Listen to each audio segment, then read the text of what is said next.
Radio Lomé, il est 12h30.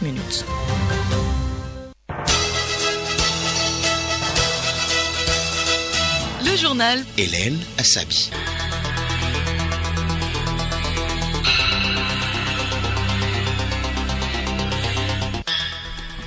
Mesdames et messieurs, bonjour. Au sommaire de ce journal, les innovations contenues dans le nouveau Code du travail voté mardi dernier à l'Assemblée nationale ont fait l'objet d'une conférence de presse hier. Le test consacre des avancées majeures tant pour les employeurs que pour les employés. À découvrir dans ce journal. Le Brexit, l'accord de libre-échange conclu entre l'Union européenne et le Royaume-Uni, entre en vigueur ce 1er janvier. L'enjeu premier de cet accord est d'éviter la rupture dans les échanges et les chaînes de production. Et puis sport football, c'est avec une victoire que les éperviers locaux ont bouclé hier leur second stage de préparatif au CHAN Cameroun 2021. L'équipe a triomphé au stade de Kégué de Wafa du Ghana.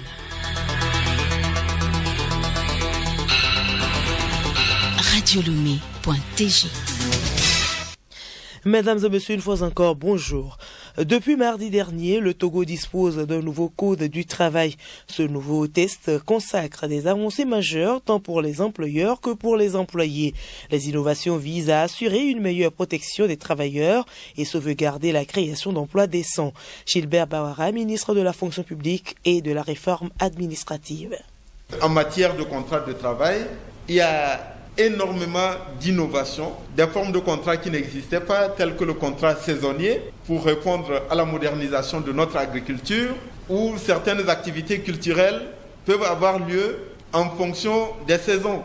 Les innovations portent également sur les conditions de rupture et les effets de la rupture du contrat de travail. Dans la législation qui existait jusqu'ici, le chômage technique ne pouvait pas dépasser 2 mois. À l'avenir, en cas de difficultés exceptionnelles, le chômage technique régulier est de 3 mois. Le télétravail et le travail à distance sont consacrés dans le nouveau code. Le nouveau code du travail a consacré l'obligation pour l'employeur de souscrire une assurance maladie pour les maladies non professionnelles et les accidents non professionnels en faveur de ces travailleurs. Réunion depuis ce matin à Lomé des acteurs œuvrant dans l'aéroportuaire. Objectif, faire le bilan de la mise en œuvre des mesures prises par l'OACI et le gouvernement togolais afin de limiter les contaminations du nouveau coronavirus. Nous y reviendrons. L'autorité nationale pour l'interdiction des armes chimiques au Togo, ANIAC Togo, a dressé le bilan de ses activités pour le compte de l'année 2020.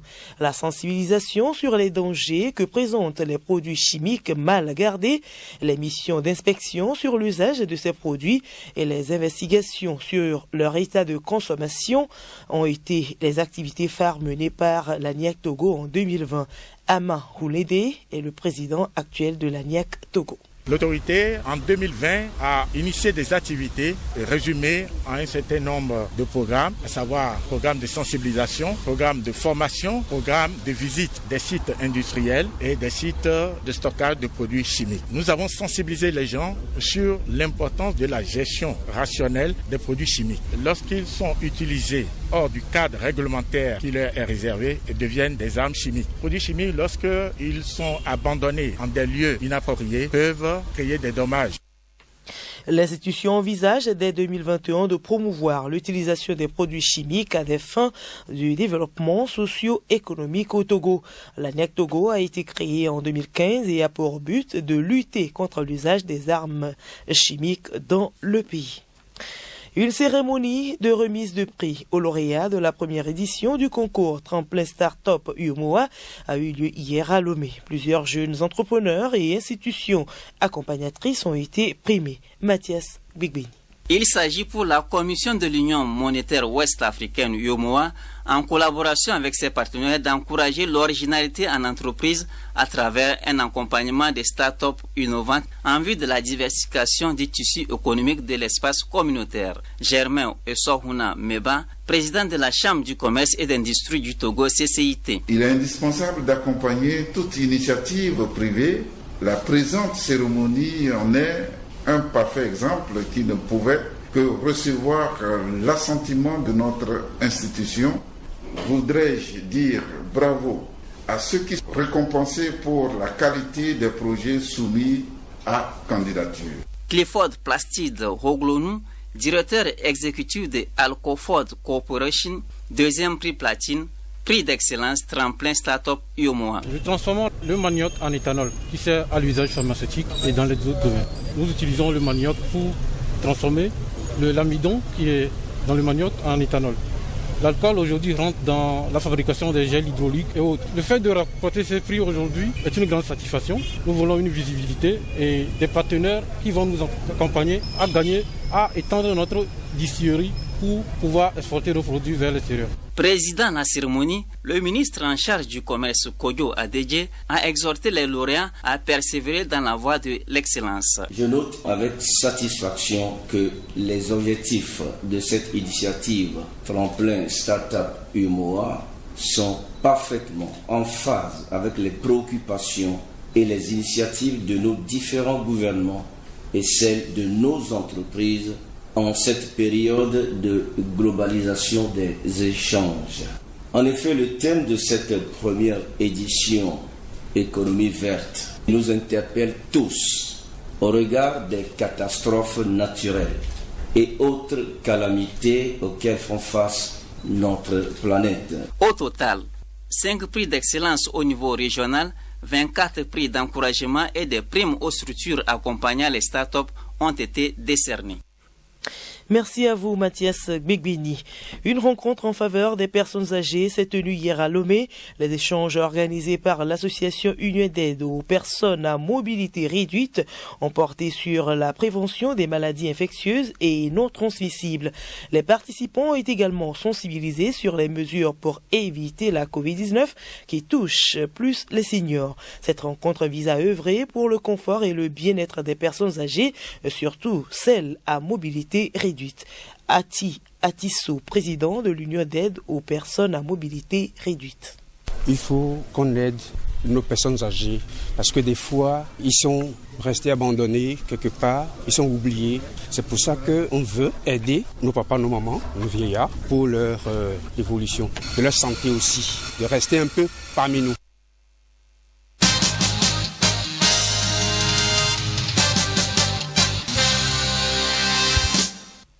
En page magazine, quoique la pandémie du coronavirus menace l'humanité tout entière, les fêtes de fin d'année se célèbrent de manière spéciale cette année. Comment les usagers et riverains de la nationale numéro 5, Lomé-Palimé, en plein travaux de réhabilitation, vont-ils célébrer ces fêtes? Loco Ramos a interrogé quelques-uns et voici son magazine. Les travaux de construction de la nationale numéro 5 Lomé-Palimé, effectués par l'entreprise Ebomaf démarrée en juin 2020, mobilisent une armada d'hommes, de femmes, de machines sur tout le long du trajet. En cette fin d'année qui coïncide avec la période de fête, les usagers et les riverains sont partagés entre la joie d'avoir bientôt un boulevard et le stress de suivre au quotidien les déviations opportunistes pour effectuer leurs déplacements. Pour les conducteurs de moto, nous avions assez de difficultés. Ici, les voies sont barrées et lors des fêtes, c'est le moment où nous avions beaucoup de clientèle. Les gens viennent d'un peu partout. Nous sommes obligés de faire des contours et nous demandons maintenant à augmenter des prix aux clients et les clients n'acceptent même pas. Si les voies sont toujours fermées comme ça, jusqu'à instant, ça ne pourra pas nous réjouir lors des fêtes. Pour le moment, quand on a cassé aussi, les trous demeurent. Quand on arrose de l'eau, il y a les glissements qui sont là. La poussière aussi qui nous dérange quelquefois si on n'a pas arrosé. On arrose de l'eau. On trouve une solution, mais il y a aussi un autre problème qui se crée et nous nous glissons sur la voie. Pendant ces fêtes, moi je souhaiterais que Ebomaf perd les voies qui sont bloquées. Il y a d'autres voies qui sont bloquées, mais là-bas on ne travaille pas. Les usagers et riverains éprouvent d'énormes difficultés sur le tronçon, ce qui les oblige quelquefois à braver les panneaux et déviations instaurés sur le tronçon. Quand vous demandez à quelqu'un passer à tel niveau, même il est prêt même à te gifler, à te jeter même de n'importe quoi. C'est les vraies difficultés qu'on a. Autre problème subi par la population, c'est la poussière, les accidents et les méventes. Les riverains du carrefour d'Onou, tout comme bien d'autres, disent n'avoir pas le cœur à la fête. Les difficultés, c'est le manque de marché. Conseiller à nos frères Zemidjamen d'aller doucement faire des prières avant de sortir. Il ne faut pas qu'on se presse dans les rues, dire que je vais ramasser 15 000, 17 000 et autres avant d'arriver à la maison. En attendant la fin des travaux et surtout pour éviter les accrochages et les accidents en cette période de fête, le respect des règles de déviation, l'orientation des agents de force de l'ordre et surtout la courtoisie vont être des mesures salutaires. Merci à vous, Loko Ramos. Et puis rappel une fois encore du communiqué du gouvernement dans le cadre du couvre-feu instauré pour limiter la propagation du coronavirus en ces périodes de fête de fin d'année. Grâce Gouto.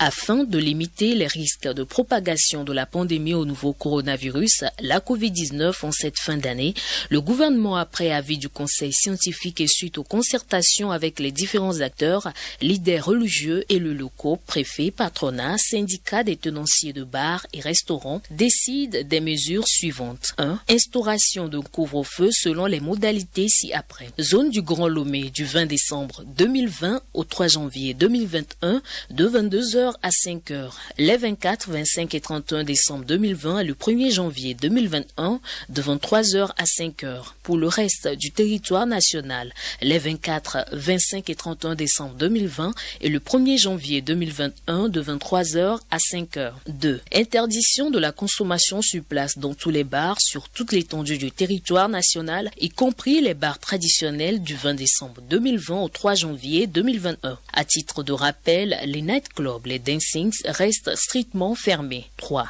Interdiction de rassemblement de plus de 15 personnes sur toute l'étendue du territoire national. 4. Interdiction des événements culturels et commerciaux, spectacles, campagnes publicitaires et des célébrations, mariages, baptêmes du 20 décembre 2020 au 3 janvier 2021 sur toute l'étendue du territoire national. La quinzaine commerciale est cependant autorisée sous un format réduit dans le strict respect des mesures barrières et des horaires de couvre-feu. 5. Interdiction de la célébration de culte sauf un jour par semaine, vendredi pour les musulmans et dimanche pour les chrétiens, sur toute l'étendue du territoire du 20 décembre au 3 janvier. Les célébrations sont autorisées les 24, 25 et 31 décembre 2020 et le 1er janvier 2021 dans le strict respect des mesures barrières et des horaires du couvre-feu. Pour la zone du Grand Lomé, les célébrations ne concernent que les lieux de culte précédemment autorisés à ouvrir. 6. Interdiction des pèlerinages et des camps de prière. 7. Respect strict des mesures barrières que sont le lavage des mains, le port de masque et la distanciation en tout lieu et en toutes circonstances. Le gouvernement remercie toute la population pour son adhésion aux dispositions prises depuis le début de la pandémie et compte sur le sens de la responsabilité de tous pour le respect des mesures ci-dessus édictées. Le journal Hélène Assabi. À l'étranger, la Guinée a entamé hier la vaccination de sa population contre le nouveau coronavirus à titre expérimental à l'aide du vaccin russe.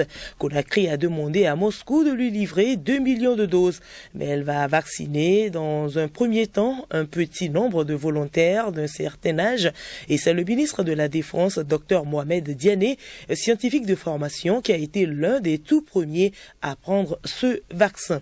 Au Gabon, 2 jours après l'adoption à la majorité absolue de la nouvelle constitution du pays par les députés et sénateurs réunis en congrès, la polémique ne faiblit pas. Le pouvoir félicite les parlementaires d'avoir validé ce test, mais de son côté, l'opposition regrette une révision cavalière menée sans débat pour un projet qui impactera durablement la vie de la nation.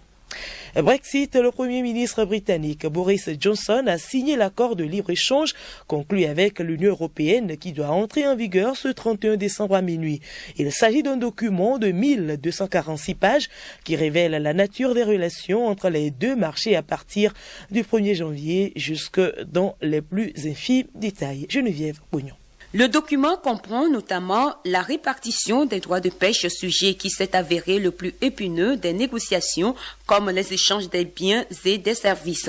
Enjeu premier de cet accord, éviter la rupture dans les échanges et les chaînes de production dont les usines britanniques sont un maillon important, notamment pour les industries automobiles et aéronautiques. À partir du 1er janvier, fin officielle de la période transitoire, les échanges se feront sans droit de douane douane ni quota. Il en va de même pour les services et les investissements. Les entreprises britanniques auront donc toujours accès au vaste marché européen et à ses 450 millions de consommateurs, mais à condition de respecter les règles d'origine appropriées. Mais les entreprises, bien que rassurées par l'accord, réclament du temps pour s'adapter, car il n'y aura pas de période de grâce. Les récentes perturbations du trafic à la frontière ont donné un avant-goût du désordre. Le secteur agroalimentaire en particulier devrait partir de tests sanitaires et phytosanitaires. Les deux parties s'engagent dans l'accord à coordonner leurs efforts à la frontière pour réduire le fardeau administratif des entreprises à plus long terme. En vertu d'un système dit d'équivalence, l'accès au marché de l'Union européenne ne sera accordé aux banques, aux assureurs et aux autres entreprises financières basées en Grande-Bretagne que si les réglementations britanniques sont jugées équivalentes ou plus strictes par Bruxelles.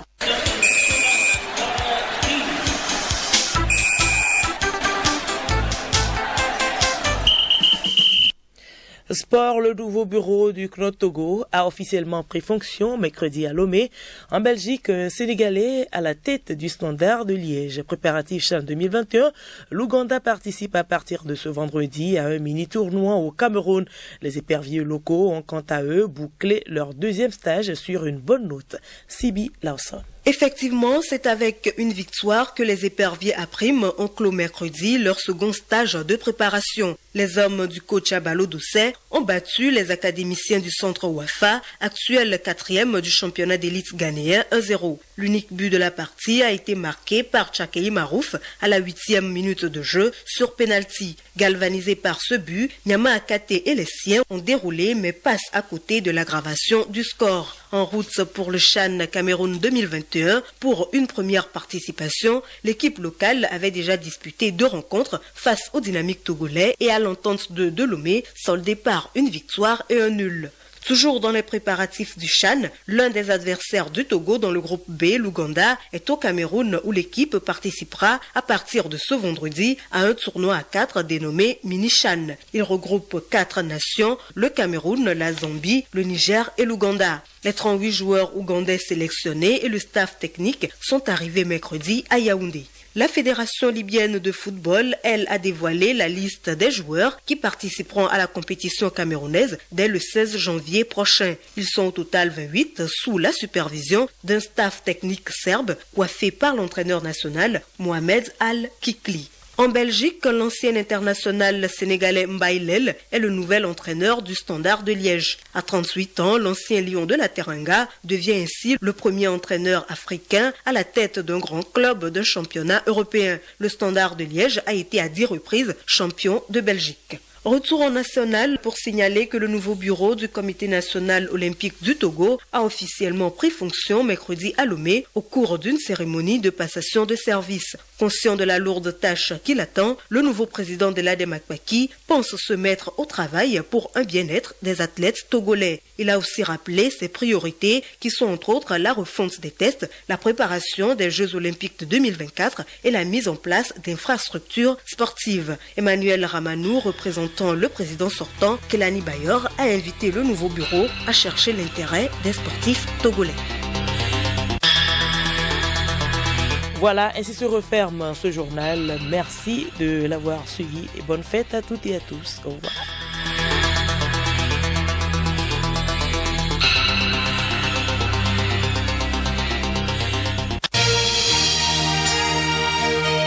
Radio Lomé, boîte postale 434, email radiolomé@radiolomé.tg. radiolomé.tg